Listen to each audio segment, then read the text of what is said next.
Kong, gaano kalaki itong Cabral Files? Ilang gig? Mga 17,000 plus rows ang mga projects sa 2025 National Expenditure Program at may iba pang mga tabs. Hindi ko po na analyze actually yung buong file pa. At tama ka po, kailangan mo nga ng mabilis na computer para ma-process po lahat ng data. Siguraduhin ko na balang araw lalabas ito kasi isa sa mga dahilan na hindi ito inilabas ngayon ay nakakatakot para sa seguridad ng mga maglalabas na ilabas ito. Pero kung pumanaw na ako, nagbigay po ako ng instruction na ilabas yung buong Cabral files.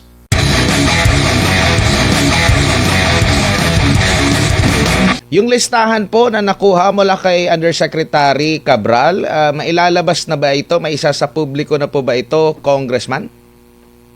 Actually, ang DPWH ay nagbigay din ng announcement kaninang hapon na ibinigay na nila ito sa Ombudsman. At least may progress. Sana isa sa publiko na rin po nila. At hihintayin lang natin po na magbigay sila ng opisyal na pahayag. Pero unti-unti may mga nilalabas na rin na po tayo na mga insertions ng iba nating mga kasamahan sa Kongreso. Opo, meron po kayong inihain na resolusyon na imbestigahan din po itong pagkamatay ni Undersecretary Cabral. Sakaling pahintulutan ito, maaari din bang ilabas yun doon sa mismong pagdinig? Tama po, kasi gusto man natin na ilabas kaagad ang ating mga files. Unang, mas maganda kung opisyal at kumpleto at may paliwanag ang pagsasapubliko nito. Kaya kung kasama ang DPWH, mas maganda para hindi na rin questionin ng iba ang ilalabas natin. At kung nasa Kongreso, mas maganda pa. At ang alam kong gustong malaman ng marami ay ano ba ang laman nito. Ang expectation naman ng lahat ay tama na halos lahat po ng mga mataas na opisyal sa gobyerno ay may mga DPWH insertions. Opo. Pag sinabi po nating insertions, itong mga proponent ba nito ay automatic may nagawang kasalanan, Kong? Hindi po. At ang ibang mga veterano ay ipinagmamalaki nila ang kanilang mga insertions dahil maganda naman ang mga nagresultang mga proyekto dito. Pero may ilang mga insertions na hindi man lang alam ng mga komunidad na ang mga proponent ang nag-insert at pati yung mga proyekto hindi nga alam na may ginagawa ang komunidad. At minsan, ang mga proponent ay may kaugnayan din sa mga contractor na gumagawa ng mga proyektong ito. Kaya kapag may itinatago, ang suspicion ay may masama. Opo. At kung hindi natin itinatago, mas maganda, yan po ay patunay na walang masama. Opo. Doon po sa listahan po, sir, meron po ba kayong rough estimate muna kung ilan nga yung nasa listahan na may insertions at listahan po ng mga proponents at maaari nyo bang maibahagi kung ilang ang percentage dito na tingin po ninyo ay merong anomalya? Sa DPWH 2025 National Expenditure Program, meron 721 billion pesos of projects at bawat isa ay may proponent ayon sa listahan ng DPWH. Sa 721B na ito, 401 billion ay proponent ang district congressman. Ito po ang tinatawagang allocable. At yung lampas dito na 320 billion ang outside allocable na iba-iba ang mga proponent. Kasama po dito ang tinatawagang leadership fund. At meron din pong mga ibang code names na ayon sa aking research ay mga pinaparte-parte sa mga kontraktor. Ang ibang mga proponent din naman ay mga secretary at undersecretary ng mga ahensya na hindi DPWH. Kaya ang lumalabas, basta ikaw po ay mataas na opisyal sa gobyerno, pwede kang humirit ng flood control project insertion. Opo. Sir, linawin ko lang, yung daan-daang mga allocables, yung mga insertions na sinasabi po, meron po ba kayong maibahagi na estimate kung ilang porsyento rito po yung possible may anomalya? Ang sinabi ni former DPWH Undersecretary Roberto Bernardo, almost 100% of bids in DPWH are rigged. Kaya ang masasabi ko, nasa mataas na pressure din po ng mga proyekto na may anomalya. at talagang bihira lang ang tunay na bidding sa DPWH. Ang question lang kung yung proponent ay may kinalaman dito dahil maaari naman na ituro lang sa mga district engineering offices ang mga anomalya. Kung makikita natin na ang mga proponent pala ay sila mismo may-ari ng kontraktor o malapit sa mga kontraktor, yun po ay posibilidad na may anomalya. Pero kailangan ito pa ng further investigation. Ang listahang ito ay hindi conclusive, pero ito po ay matulunging na simula, kaya mabuti na isa publiko para pwedeng simula ng mga investigasyon. Opo. Congressman, itong listahan po ni Yusek Cabral ay for 2025 na budget natin? Meron po siyang listahan taon-taon. Yung pinakamarami kong detalye ay tungkol sa 2025 budget kasi yun po ang mismong hiningi ko, pero meron din po akong mga nakitang iba pang mga taon. Opo. Siya lang ba ang merong ganitong klase ng listahan and na-confirm nyo rin po ba na sa iba pang mga undersecretary ay meron din ganitong listahan, Kong? Si Yusek Cabral po kasi yung gumagawa ng budget sa planning services ng DPWH at ang kanyang staff ay baka may mga kopya din ng mga files na ito at may mga handwritten instructions din naman sa kanyang mga files na galing kay SMB ang endorsement. Si SMB po ay si Secretary Manny Bonoan, kaya hindi naman lang po siya mag-isa na gumagawa nito. Pero ang nakakapanghinayang nga ay hindi natin nabigyan siya ng pagkakataon na maging witness at ipaliwanag ito nung siya po ay buhay. At ito po ay sana maging lesson din na we take advantage sana of the DPWH officials to be witnesses dahil sila po ang makakaturo ng mga mas malaki pang isda sa mga investigasyon na ito. Opo, nabanggit nyo po na sa Kongreso at sa Executive, kabilang po dun sa mga sangkot and private, no? Pero karamihan po ba dito sa mga opisyal na ito ay incumbent po? Opo, kasi kung hindi ka incumbent, wala ka namang connection para makakuha ng mga DPWH insertion. Opo. Sir, doon sa nabanggit nyo po na from sa executive outside ng DPWH, lahat po ba ng executive ng mga agency po ay, lalo na yung mga secretary or undersecretary, ay humiling ng sa patungkol sa flood control kahit hindi angkop doon sa kanilang ahensya? Opo, at yun po yung surprising na walang kinalaman sa DPWH at sila ang nakasulat na nag-identify ng mga flood control projects. Bago lang si partner MJ, doon naman ako sa private individuals. Mga anong klase pong mga tao ito, congressman, itong mga pribadong individual? At flood control lang po ba or meron pang ibang infra projects yung kanilang hiniling or sila yung naging proponent? At marami-rami din po ba sila? Yung mga private individuals ay mostly mga contractor, pero meron din mga ni-research ko na hindi naman contractor, parang mga kaibigan lang. Kaya parang yung mga insertion parang binibigyan lang sa mga kaibigan, parang premyo siguro dahil sa suporta sa election. Opo, Kong, good evening. Si MJ po ito. Sir, gusto lang ma-establish yung lahat ng files na nabigay po sa inyo ni Yusek Cabral. Paano napunta, sir, sa inyong mga kamay? Mabuti pong tanong. Ako po ay nung bagong halal pa lang sa Mayo, nagtatanong na sa DPWH bakit ang budget ng Batangas na malaking probinsya ay mas maliit kaysa sa budget ng mga mas maliliit naman na mga probinsya. At ang aking first meeting sa office ni Yusek Cabral ay nasa June 11 at nagbigay siya sa akin ng mga paliwanag, pero ang lumalabas ay talagang ayon sa mga favored districts talaga ang alokasyon ng budget. At nagsulat po ako August 11 asking for the complete files and numbers, and then nung na-appoint si Secretary Vince Dizon September 1, nakita ko ang oportunidad na sumubok muli na makakuha ng mga files. Nag-set ako ng meeting sa kanyang opisina through Director Alex Bote, at nung nandun na po ako sa opisina ni Yusek Cabral, tinawagan niya si Sec Vince at tinawagan din naman ni Sec Vince muli si Yusek Cabral, at nakiusap po ako dahil sinasabi naman ng DPWH na ang gusto nila ay transparency. Pumayag si Sec Vince na ibigay ang mga files sa akin in the interest of transparency. At mabuti na nakuha ko kasi akala ko kahit hindi ko kunin, ibibigay naman ng DPWH sa ICI at Ombudsman. Pero nung bumisita ako sa ICI November 18, sinabi nila never nila nakita ang mga ipinakita ko sila, sa kanila noon. Ganon din po sa Ombudsman nung bumisita sila sa aking opisina ng November 28. At ang lumalabas po ay ngayon lang nung nire-raise natin ang existence ng files na ito ay talagang nape-pressure ang DPWH na ibahagi itong mga files kahit sa mga ibang ahensya ng gobyerno. Opo, Kong, gaano kalaki itong Cabral files? Ilang gig?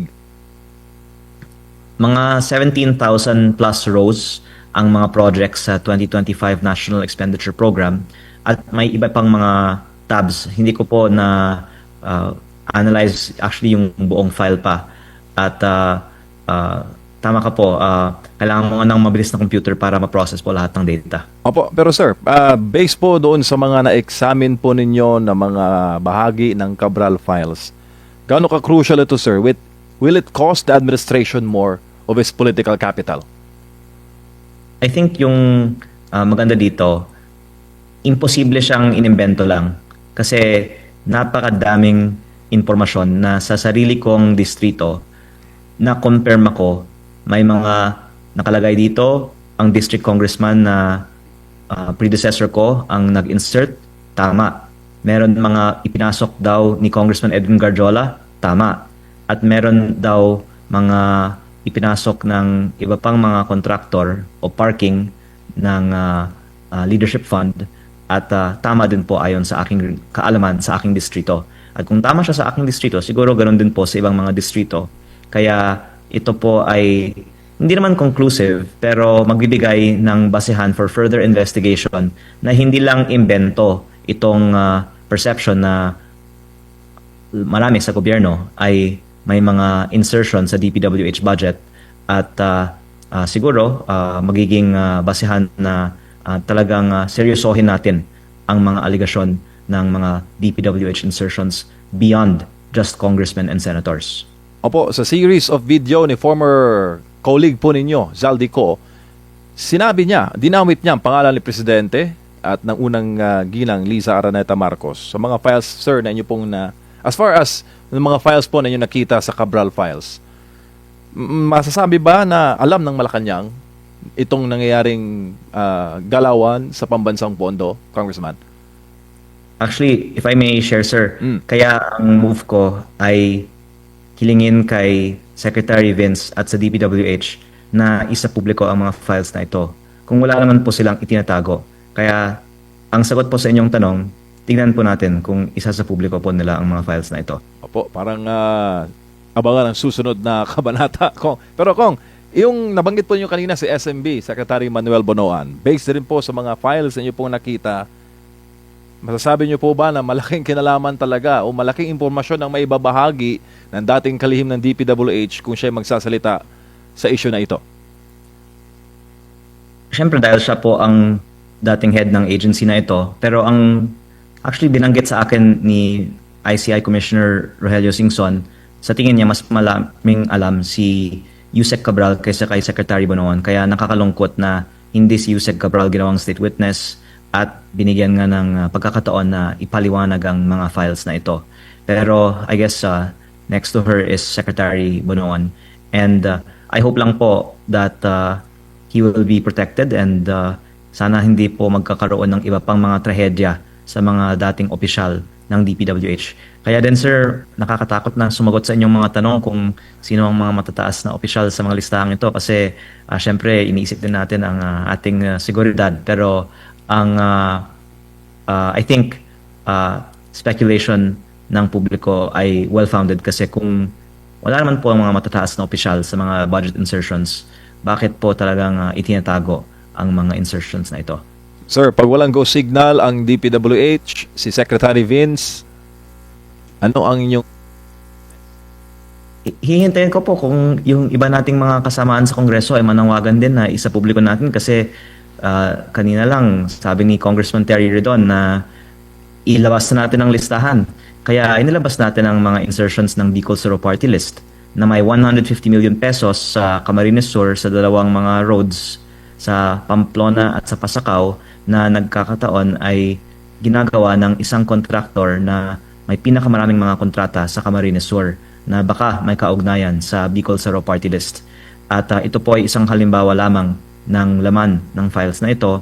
At kung ang iba pang mga kaibigan natin sa Kongreso ay manawagan na isa publiko ang kanilang mga insertions, then ilalabas natin po ang kanilang mga insertions. Sir, bago lang ulit si Partner Admar, yung mga staff ng office ni former Yusek Cabral, sila po ba'y dumulog sa inyo, sir, humingi ng tulong?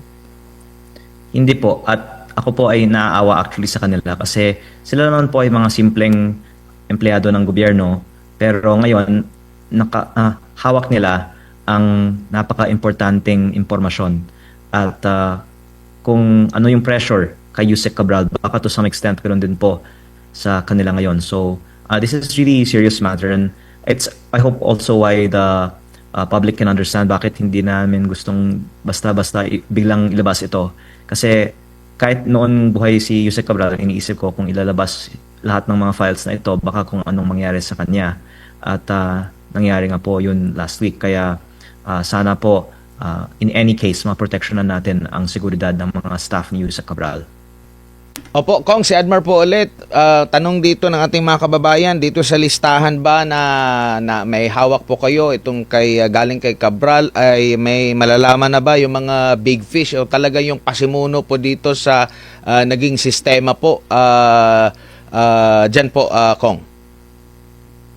Yung 401 billion na allocable, hindi yun sikreto kasi alam naman natin yung mga district congressman ay may hawak ng certain amount of their district's budget.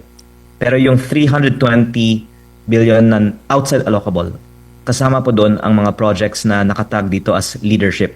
Kaya hindi necessarily lahat po ng mga additional budget ay nakapangalan. Pero may mga codes na baka kung may House inquiry on DPWH budget insertions, pwede nating tignan, okay, lahat ng mga proyekto dito na nakatag as leadership, ano yung pattern, no? Ano yung findings natin?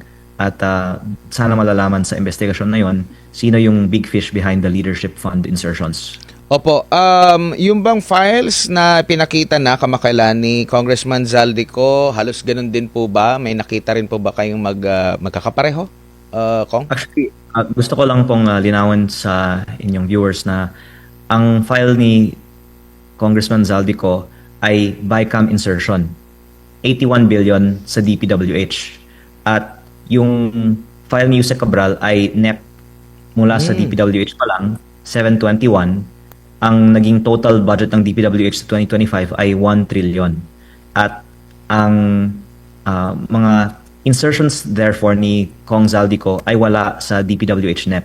Yun ay dinagdagan lang sa dulo. Sa sarili kong distrito, meron 1 billion naman na kasama sa listahan ni Kong Zaldico. At yun po ay isang proyekto na talagang maanomalya kasi hindi siya ni-request ng barangay. Konti lang ang tao doon. Actually, nasa private property. Itong 1 billion peso slope protection project, yung bundok po, nilagyan ng netting. At ang lumalabas ay ito ay project na pinili sadya para pagkakitaan. At may ganyang klase mga proyekto din sa NEP insertions ng DPWH. Pero ito po ay on top of pa. Ganun kadami po ang mga maanomalyang project sa DPWH. So, masasabi ba natin na halos lahat ng sa proseso po ng pagbabudget talagang pwedeng magkaroon po ng corruption? Nabanggit nyo nga po yung listahan sa NEPA lang. So, sa side pa ito ng executive, tapos dito rin sa BICAM na nandun din na isisingit. So, talagang malawakan na po ito, or possible ba na magkaugnay yung korupsyon doon sa NEPA lang at saka dito sa BICAM po, Kong?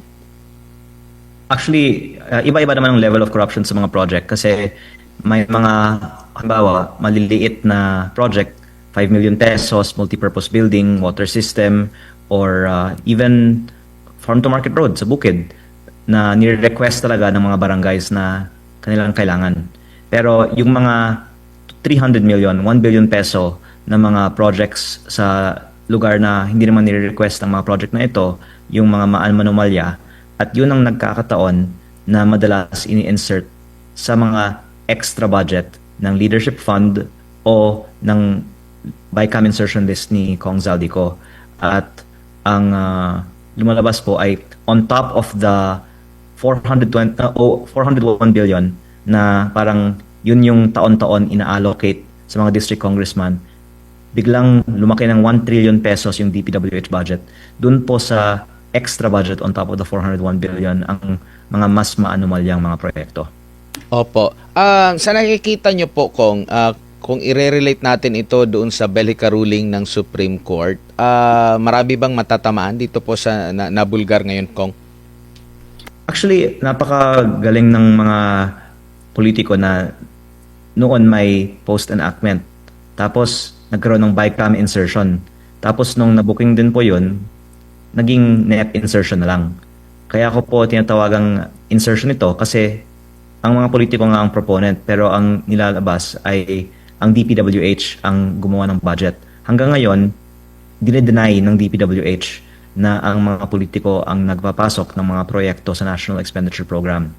At actually, very serious talaga yung misrepresentation ng DPWH na ito. Kasi kahit sa Kongreso, kaming lahat ay hinihingan at nagbibigay ng minimum 150 million peso per congressman. Actually, kanina lang sa Kongreso, sinasabi ko na huwag na nating itago. Alam naman nating lahat na nagsasubmit tayo ng mga listahan. Ayon din sa mga request ng aming mga barangays. Pero ayaw aminin ng ibang mga congressman na may 150 million pesos tayo per year na minimum submission to DPWH. Baka kasi may iilan na hindi maganda naman ang mga ipinapasok sa kanilang 150 million. Pero kung wala naman tayong itinatago, dapat nating ipagmalaki saan natin ipinasok itong 150 million.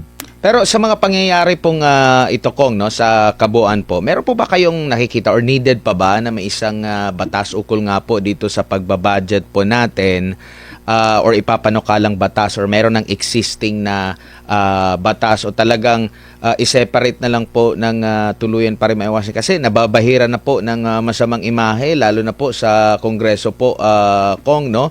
Sad to say. Pero kumbaga, lagi kasing nababanggit na sila yung mga pasimuno nito, sila talaga yung nagbaback up niyan. Why not na talagang trabaho lang ng mga nasa Kongreso ay magpanday lang po ng batas at hayaan na lang po yung executive ang talagang manguna dyan sa tulong na rin ng mga mayors para lubos na kumbaga yung trabaho din nila at maiwasan na po ito, Kong. Kakayanin ba or still mahahanapan pa rin yan ng butas po? I agree na dapat yung mga LGUs maging mas involved sa mga projects kasi napansin ko sa aking distrito, mas maganda naman ang quality at presyo ng mga LGU projects. At ang DPWH ay actually may provision sa bagong budget na pwedeng i-devolve na lang sa LGU ang implementation ng certain projects. Pero ito po ay at the option lang ng district at ang sabi ay karamihan daw ayaw na ang mayor ang gumawa kasi syempre pag sa mayor iba naman kaysa kung sa DPWH na hawak ng congressman. At nakakalungkot po na yun yung nag-i-influence ng decision making natin kung sino yung implementing agency. Ang isang tingin kong ideal solution ay liitin na lang ang budget ng DPWH at palakihin ang national tax allotment na nagbibigay ng funding sa mga LGUs. Pero parang unrealistic yan kasi hindi naman aaprubahan ng Kongreso na bawasan ang sariling budget at palakihin na lang ang budget ng mga LGU. Opo. Sa pag-implement po ng mga projects mula sa mga insertions po, Congressman, pinagpapaalam po ba ito sa lokal na pamahalaan? Kasi marami tayong naririnig, hindi nila alam na meron palang proyekto. Yung iba naman parang nagsiselo sila kasi bakit kung sila ang gagawa ng proyekto, napakaraming proseso na pagdadaanan bago ma-implement yung kanilang desire na na proyekto. Pero pag ay congressman, napakabilis na ma-implement ng project po. Opo, ang DPWH District Engineering Office ay in many ways really overseen by the district representative at kailangan nga maging mas independent siya sa mga district representative. Opo, Kong, si MJ po ulit. Sir, yung 2026 budget, marami po nagsasabi na dahil booking na ang flood control, yung item na yan, ay lumipat daw po doon sa farm to market roads at sa MAIP. Anong masasabi niyo doon, Kong, bilang isa po sa member ng 20th Congress? Tama po, yung 255 billion pesos ng flood control nilipat sa una yung pagbayad ng inilipat mula sa PhilHealth. Pangalawa, ang dagdag na 16 billion sa farm to market road, ang 50 billion sa MAIP at iba pang ayuda. At malaki pa rin po ang natitira sa asphalt overlay na nabanggit ko na din po noon ay kasing overpriced at kasing prone to corruption as flood control. At hindi nga napapansin dahil kung manipis ang asfalto, ang solusyon, ulit-ulitin na lang ang pag-asphalting ng mga daan. Kaya masasabi natin na hindi pa nagbago ang DPWH at ang nakikita ko nga talagang solusyon para wakasan ang corruption sa DPWH ay i-abolish na lang ang DPWH at ang mga LGU ang gumawa ng mga maliliit na mga proyekto at baka yung mga foreign assisted projects na lang ang mode of implementation para sa mga malalaking mga proyekto. Kasi meron naman mga malalaking project ang DPWH na ang mga contractor ay foreign at ganoon din po ang funding. At noon, malaking porsyento ng DPWH budget ay itong mga major national projects na tunay na nag-boost sa ating ekonomiya. Pero in the past few years, mas lumaki ang porsyento ng mga maliliit na district implemented projects. At actually ito po ang isang payo na ibinigay sa akin ng mga dating opisyal ng gobyerno na dapat nating ibalik ang previous ratio na i-focus ng DPWH yung mga malalaking infrastructure projects kaysa sa yung mga congressman-initiated projects. Kong, yung enrolled bill po ba, nabasa nyo na po for 2026? Hindi ko nga po alam kung ibinigay na. May balita po ba kayo kung ibinigay na? Parang Kasi ginagawa pa eh. Okay. Kasi ang sabi naman sa Senate, for 29, doon na sila mag-ratify. So, ibig sabihin, doon na kayo sila, no? Sa side, di ko lang alam, sa House, dapat advance na mabasa po ninyo, no? Sabay po sa 29. Kaya po, minove sa 29 kasi gagawin over the holidays po ang enrolled bill. Opo. Kunin ko lang din yung reaction nyo kasi nagpahayag na po itong si Congressman Terry Ridon. Meron po siyang nabanggit na hindi pa raw siya congressman during that time na sinasabi nyo po may insertion po siya. Opo, ito po ang nabanggit ko nga kanina na nilabas na nga natin yung insertion ng Bicol Zero Party List for 2025 na hindi po si Terry Ridon ang representative ng Bicol Zero Party List in the 2024 period of making the 2025 budget. Pero ang party list niya ang itinukoy ko na nag-insert nito. At tingnan natin kung ang contractor ng mga projects na ito na si Bicol Gold Rock ay may kaugnayan sa Bicol Zero kasi nagkataon na si Bicol Gold Rock ay parang contractor ng lahat ng mga malalaking projects sa Camarines Sur na baka naging supporter din ng Bicol Zero Party List sa nakaraang eleksyon. At ang dagdag ko po ay sa 2026 din, may 150 million insertion din ang bawat congressman kasama po ang mga party lists. At kung hindi po inaamin ng mga iba na may ganitong mga insertion, nakakalungkot po yan kasi alam naman po nating lahat na lahat po ng mga congressman ay hinihingan ng 150M a year na isinisumite po para sa DPWH budget.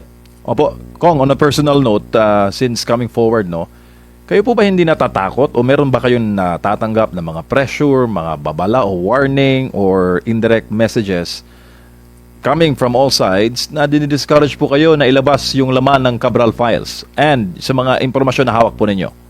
Opo, actually, medyo nalungkot nga ako na ang daming mga basher dahil akala ko kung gusto mong itigil ang korupsyon, yan ang gusto ng tao. Pero nakakapagtaka, bakit ang daming mga galit na lumalabas ang mga files tungkol sa mga budget insertions?